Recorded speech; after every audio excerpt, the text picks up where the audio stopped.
Political সায়েন্সের মূল জায়গা যদি আমরা আসি, তাহলে পলিটিক্যাল পার্টিগুলোর মূল দায়িত্ব কি ছিল? পলিটিক্যালি লিটারেট করা।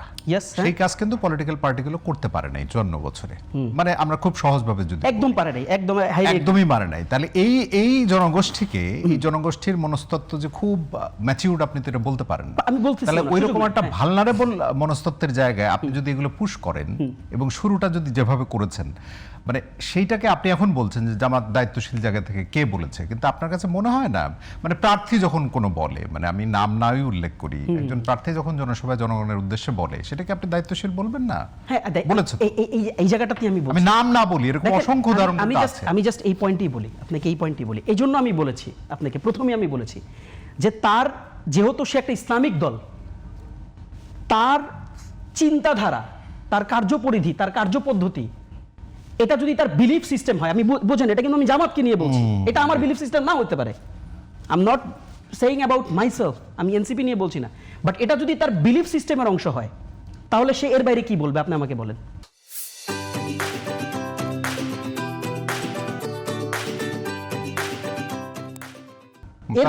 তাহলে তো ঘুরে ফিরে আসলে ওই জায়গায় দাঁড়ানো। কোন জায়গাটাতে দাঁড়াচ্ছে? তার বিলিফ সিস্টেম। সে কি তার রাজনীতিটা করবে না? মানে একটা ইসলামিক দল, সে যদি তাকে বলে সে একটা ইসলামিক দল, আমি কিন্তু একটা হাইপোথিসিসের উপরে ডিবেটটা করতেছি আপনার সাথে। আপনি বললেন তো যে ধরে নিচ্ছি, আমি ধরে নিয়ে বলছি, ধরেন একটা দলের মানে একটা দলের বিলিফ সিস্টেম হচ্ছে যে সে যদি ন্যায়পরায়ণ শাসক মানে নির্বাচন করে, তাহলে ওই ন্যায়পরায়ণ শাসকের যে ভালো কাজগুলো, সে ভালো কাজের সব সে পায়। এটা তার বিলিফ সিস্টেম। এখন এই বিলিফ সিস্টেমকে আপনি কি দিয়ে চ্যালেঞ্জ করবেন? মানে what is the procedure? There is no procedure. এটা তার রাজনীতি, আপনাকে করতে হবে। তাহলে এর বাইরে আপনি কমিউনিজম নিয়ে আসেন, এর বাইরে আপনি অন্য কোনো রাজনীতি নিয়ে আসেন, এর বাইরে আপনি সেকুলারিজম নিয়ে আসেন, এর বাইরে আপনি অন্য যে কোনো মডেলে আপনি জাতীয়বাদী রাজনীতি নিয়ে আসেন। আপনি নিয়ে এসে দেখেন আমার পলিসিটা কি, আপনি নিয়ে এসে জনগণের কাছে প্রেজেন্ট করেন। আপনি তো এটাও প্রেজেন্ট করতেছেন না, আপনি তো জামাতের লাইনেই কথা বলে ফেলতেছেন বিভিন্ন জায়গায়। আমি দুইটা কোর্টে কিন্তু স্পেসিফিক করলাম, তাহলে এই দুইটা কোর্ট তো বিএনপিও করতেছে। তাহলে আমি আপনাকে বলি যে on basis of what BNP করতেছে? আমি বারবার একটা জিনিস বলতেছি, আমার এখানে অপোনেন্ট বিএনপি না, আমি পুরো রাজনীতির সাইকোলজি নিয়ে ডিসকাস করতেছি। তাহলে BNP on basis of what এই দুইটা কমিটমেন্ট করছে? কি বেসিসে কমিটমেন্ট করছে জানেন? আমরা অলভারকে বিকজ আমি লাস্ট লাইনটা বলে দিই, বিকজ বিএনপি নোজ যে আমাদের জনগণের একটা সাইকোলজি, আপনি যেটা বলেছেন যে একটা পলিটিক্যাল সায়েন্সে যে ধরনের লিটারেট, মানে যে ধরনের লিটারেট করার দরকার ছিল আমাদের জনগণকে, আমরা সেটা করি না। হয়তো বিএনপিটা জানে, বিএনপির জন্য মনে করেছে যে এটা আমার ভোটের জন্য একটা ওয়ে অফ ফরওয়ার্ডিং হইতে পারে, যার কারণে সে কমিটমেন্ট নিচ্ছে, সে জনগণকে ওয়াজ মাহফিলের মতো করে ওয়াজ করতেছে। This is the reason. তাহলে আলাদা কি আসলে এখানে আলাদা হওয়ার প্রসঙ্গ নাই, এটাই প্রবলেম। আপনি এমন একটা জায়গায় নিয়ে যেতে চাচ্ছেন যে জায়গাটা এক্সিস্ট করে না। আমি আপনাকে চ্যালেঞ্জ করলাম, আওয়াল ভাই উত্তরটা দেবেন। না, বেসিক্যালি হয়েছে যে এই জায়গাটায় আমাদের এটা বলা লাগে যে বোন হারানো ভাইদের হইলে একটা জোট হয়েছে যে আমাদের ভাইদেরও বোনরা হারানো গেছে, এই সমস্ত এই কারণ না আমি বললাম মানে আসলে কি হবে ভাই, শুরু করলাম যে বেসিক্যালি হচ্ছে এই জন্য আপনি হচ্ছে যে জায়গায় বোনগুলা হারায় গেল, আপনাদের ভালো ভালো বোনগুলা যে রাজনীতিতে আরো বেশি উজ্জ্বল হইতে পারতো, তাদেরও শূন্যের কোটায়, তো আপনাদেরও যাতে এই জায়গায় না হয়, কারণ পলিসি মেকিং এ অনেকের এটা পছন্দ না হইতে পারে পলিসি মেকিংটা। তো সেই জায়গায় হচ্ছে যে আমি যেটা আপনি ফ্যামিলি কার্ড, ফার্মার্স কার্ড যেগুলো লঞ্চ করতে যাচ্ছে, আমার ভাই এগুলো নিয়ে ডিবেট হইতে পারে, এগুলো হচ্ছে ভাই অ্যাপ্রিসিয়েশন করা যে এই জায়গায় ঠিক আছে আমরা সবাই মিলে ফ্যামিলি কার্ডের কোন জায়গাটা আরেকটু এমফাসাইজ দিতে পারি, আমরা আরেকটু যোগ করতে পারি, অ্যাড করতে পারি, সংযোজন করতে পারি, বিয়োজন করতে পারি, এই জায়গাগুলোতে আরো বেশি কিভাবে পলিসি। সেখানে কি বললেন আবার ওই যে আপনাদের জোটের সর্বোচ্চ নেতা বললেন যে এই 2000 টাকার ফ্যামিলি কার্ড পাইতে আবার 1000 টাকা যাতে ঘোষণা দেয়। তো আপনার রাষ্ট্র ব্যবস্থা যদি আপনি চেঞ্জ না করেন, এটা সবসময় হলো কি ওই জায়গায় কিট ধরছে, আপনার পচন ধরছে হলো রাষ্ট্র ব্যবস্থায়। আপনি দেখেন সরকারি দপ্তরে, আপনি নিজে চিন্তা করেন আপনার একটা সার্টিফিকেট পাওয়ার জন্য আপনি হয়তোবা ইয়েতে কোন মানে যে ইউনিভার্সিটি থেকে পড়ছেন সে জায়গায় হয়তোবা লাগে নাই, কিন্তু সরকারি ইউনিভার্সিটিতে এমন হয়েছে 100, 200, 500 টাকা না দিলে সার্টিফিকেটটা দেয় না সিস্টেমটা। আপনার বিষয়টা হচ্ছে কি আপনার পছন্দ ধরছে সিস্টেমে, আপনি সেখানে কোন রাজনৈতিক দলকে আপনি গড় পড়তায় বলে দিবেন আমার 2000 টাকার ফ্যামিলি কার্ডের জন্য আমরা 1000 টাকা যাতে না লাগে। তো এইটা হইলো আপনি বলতেছেন উদ্দেশ্যপূর্ণ হইতে হবে দলকে, মানে আমাদের দলকে কাউন্টার দিয়ে, কিন্তু আপনার বলা উচিত ছিল রাষ্ট্র মেরামত করা আগে দরকার, যে রাষ্ট্রের মেরামতটা কিভাবে হবে। এইখানে যারা নিজেরা এই দায়িত্বশীল ব্যক্তি হবে, সামাজিক নিরাপত্তার যে আমাদের 38টা প্রজেক্ট আছে সেই প্রজেক্টগুলোর বেশিরভাগই হচ্ছে ইররিলিভেন্ট প্রজেক্ট, যেগুলো প্রয়োজন ছিল না রাষ্ট্রের, সেখান থেকে এই ফান্ডিংটা হবে যে ফ্যামিলি কার্ডের। তো সেই জায়গায় আমরা ডিবেট করতে পারি, বার্গেনিং করতে পারি, কিন্তু সেই জায়গায় আপনি আমাদের তুচ্ছতাচ্ছিল্য করবেন যে ফ্যামিলি কার্ডের দেখা বা ফার্মার্স কার্ড। আপনি আমাকে বলেন ফ্যামিলি কার্ডে কোন জায়গায় আমার সংশোধন করা দরকার, আপনি আমাকে বলেন ফার্মার্স কার্ডে কোন জায়গায় সংশোধন করা দরকার, আপনি বলেন যে কিভাবে আমি হেলথ কার্ড একটা লঞ্চ করতে পারি। আমরা ফার্স্ট ওয়ার্ল্ড কান্ট্রির স্বপ্ন দেখতে পারি।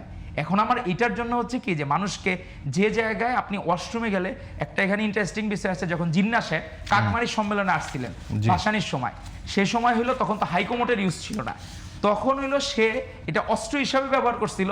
জিন্না সাহেব মারা যাওয়ার পরে যুক্ত ফ্রন্ট যখন নির্বাচনে জয়ী হয় 1954 সালে, তখন ভাসানি বলছিল এরকম এক নেতা আছে মুসলিম লীগের, সেই জিন্না সাহেব, তারা হলো দোতলা টয়লেট ছাড়া তার পায়খানা হয় না।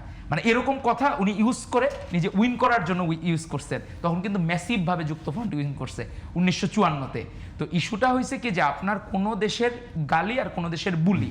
তো এখন আমাদের এই দেশের যে মানুষজন অধিকাংশই ধর্মভীরু, এখন সেটাকে কিন্তু আপনি উদ্দেশ্যপ্রণীতভাবে ধর্মই যদি আপনার একমাত্র এজেন্ডা হয়, এই জায়গায় শোরগোলটা পাকবে। আপনার ধর্ম ছাড়া আপনার অল্টারনেটিভ আর কি আছে আপনি দেন, বেটার দেন। আমি ফ্যামিলি কার্ডের প্রস্তাবনা দিছে আমাদের নেতা তারেক রহমান, ফার্মার্স কার্ড দিছে, হেলথ কার্ড দিছে, আপনি অল্টারনেটিভ দেন বা আপনি সংযোজন বিয়োজন করেন। কিন্তু আপনি সেটাকে যখন আপনি বিতর্কিত করার চেষ্টা করবেন, তখন তো মানুষজন এগুলো নিয়ে কথা আরো বেড়ে যাবে, ডিবেট তো হবে। শুধুমাত্র এই প্রসঙ্গটা আমরা পরিবর্তন করব, শুধুমাত্র একটা কথা দিয়ে শেষ করি আমরা, তাসির নিয়াজ আপনার কাছে আসবো। গণমাধ্যমে আমার মনে হয় আগে আমি কখনো দেখেছি কিনা, কিন্তু এইবারেও একটা নাম করা গণমাধ্যম, সেখানে কিন্তু ছবি দেওয়া একটা নিউজ হয়েছে, মানে বিভিন্ন দলের যে তারা নির্বাচন হলে কি ধরনের বেশভূষা নিয়েছে, সকল দলের আপনারা নিশ্চয়ই দেখেছেন। মানে এইটা আসলে খুব কার্যকর বাংলাদেশের, এটা মনে করেন কিনা? এইটা হইলো কি যে আমরা নির্বাচন আসলেই যে, যেমন নাসিরউদ্দিন পাটোয়ারির কথা আমি বলতে পারি, নাসিরউদ্দিন পাটোয়ারি জামাতে ইসলামকে মুনাফিকের দল বলেছে, এখন আবার তার পক্ষে প্রচারণা নাম আব্বাস ভাইয়ের কথা বলতে পারেন, জুনায়েদ সাকিব ভাইয়ের কথা বলতে পারেন, জুনায়েদ সাকিব ভাইয়ের কথা বলতে, মানে এবং বেশভূষায় পরিবর্তন দিয়ে সেই গণমাধ্যমে একটা স্টোরিও করেছে। মানে তার মানে কি মানুষকে আসলে এই জায়গায় নিয়ে যাওয়ার একটা প্রবণতাও আছে কিনা? না, আপনি দেখেন আমাদের সর্বোচ্চ নেতা যে তারেক রহমান, ওনার কোনো পরিবর্তন আছে কিনা। ধরেন উনি নিজে কিন্তু কখনো যেভাবে নামাজ আদায় করেন, যেভাবে করেন, ওনার কোনো পরিবর্তন ওইভাবে কোনো কিছু না যে এমন কোনো এক্সট্রাঅর্ডিনারি কিছু অ্যাড করা, সংযোজন করা, বিয়োজন করা, উনি কিছুই করেন নাই। স্বাভাবিকভাবে উনি করতেছেন নিজেরটাই। উনি কিন্তু কারো ব্যাপারে নেগেটিভ বলা কোনো কিছু না, উনি ওনার রাজনীতিটা করে যাচ্ছেন। আমরা সেটা ধারাবাহিকতা বা মেনশনও করছেন না, কাউকে যে সরাসরি মেনশন করে বলছেন না, না ওইটা না। কিন্তু বেসিক্যালি হয়েছে কি যে আপনার বেশভূষায় এই পার্থক্যটা যখন আসে, ধরেন যে নাসিরউদ্দিন পাটোয়ারি, মানে আপনি শুরুতেই যখন শেখ হাসিনার কথা বললেন, হ্যাঁ তখন বক ধার্মিকের কথা বললাম, তখন এই স্টোরিগুলো আসলে কি বার্তা, না মানে সেটা বলতে ট্রেন্ডটা হলো কি অনেক চেঞ্জ হয়েছে। আপনার আমাদের তারেক রহমান যেভাবে উনি করতেছেন, ওনার কিন্তু কোনো পরিবর্তন নাই। উনি যেভাবে লন্ডনে আমরা দেখছি, তার আগে বাংলাদেশে যেভাবে দেখছি, এখন যেভাবে আমরা দেখতেছি, তার কোনো পরিবর্তন নাই। কিন্তু আমাদের ভাইয়েরা হাফ প্যান্ট পরে হলের মধ্যে ঘুরে বেড়াইতো বা পুরা শাহবাগ এলাকায় ঘুরে বেড়াইতো, এখন হলো ফুল প্যান্ট বা টুপি পায়জামা পরে ঘুরে। তখন বিষয়টা হলো তখন হয়ে যায় যে আপনার যদি এক্সট্রাঅর্ডিনারি চেঞ্জ হয়, তখন আপনি আমাকে যে লুকে দেখলেন, আমি দেখা গেল যে আমি নির্বাচন করার সময় চেঞ্জ হয়ে গেলাম। তো বিষয়টা হলো তখন দৃষ্টিকটু হয়ে যায় যে আমি কেন আমার ভোট ব্যাংকটা বাড়ানোর জন্য। সেটা কিন্তু হাসনাত আব্দুল্লাহ বলেছেন, সফেদ সাদা পাঞ্জাবি, ইস্ত্রি করা পাঞ্জাবি পরে মাথায় টুপি পরে যাচ্ছে। যেমন ওসমান হাদি, যে এরকম বিপ্লবী তো যুগে যুগে খুব কম আসে, ওর প্যাটার্নটাই ছিল এরকম। আমি ওসমান হাদির সাথেও যখন ডিবেটে গেছি, টকশোতে গেছি, সে মহিমান্বিত উপায় যে আমরা ধরেন জিয়াউর রহমান, খালেদা জিয়া এবং তারেক রহমানের ভালো দিকগুলা উনি অসংখ্যবার উনি বলেছেন, অ্যাপ্রিসিয়েট করেছেন। উনি বেঁচে থাকলে আমাদের জন্য আরো বেশি এই বিষয়গুলোর সুবিধা হইতো। সেই জায়গায় মনে করতেছে যে হাদির আসনে ইলেকশন করে হাদির মতো আমি একটা প্যাটার্ন ধরি, এজন্য আর কিছু না।